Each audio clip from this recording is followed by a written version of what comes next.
बच्चों, आज मैं आपको बताने जा रही हूँ कि भाषा किसे कहते हैं। भाषा आप जो सोचते हैं, विचार करते हैं कि आप क्या सोच रहे हैं और किसी से कहना चाहते हैं, तो आप उसको दूसरों के सामने किस तरीके से रखेंगे, तो उसको आपको किसके द्वारा आप करेंगे? भाषा के द्वारा। तो भाषा को 3 भागों में बांटा गया है। पहला मौखिक भाषा, दूसरा लिखित भाषा और तीसरा सांकेतिक भाषा। मौखिक भाषा यानी कि बोलकर, मौखिक यानी कि बोलकर, जब आप जो कुछ सोच रहे हैं फिर आप उसको किसी से कहना चाहते हैं, तो जो चीज़ आप कह करके बोल करके आप किसी को बता रहे हैं, तो वो हो गया आपको मौखिक भाषा।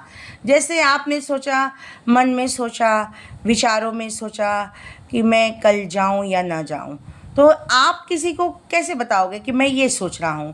तो आप बोले कि मैं कल जाऊं कि नहीं जाऊं, तो आपने उसको बोल दिया। बोलना यानी मौखिक, यानी कि मौखिक भाषा।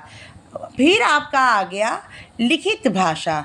लिखित भाषा यानी आप कुछ सोच रहे हो, विचार कर रहे हो, क्या मैं कल स्कूल जाऊं, विद्यालय जाऊं, तो किसी को अगर बताना है कि तुम ये सोच रहे हो, तो आप उसको किसी चीज़ पर लिख करके अगर बताते हैं तो उसको कहते हैं लिखित भाषा।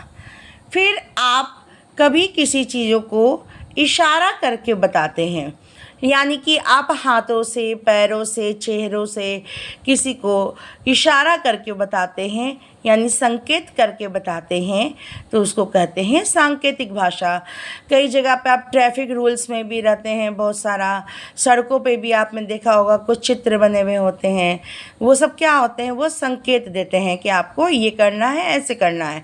तो वो सब हो गया आपको सांकेतिक भाषा द्वारा बताना, यानी इशारों द्वारा आपको बताना। तो भाषा 3 प्रकार के होते हैं: मौखिक भाषा, लिखित भाषा, सांकेतिक भाषा।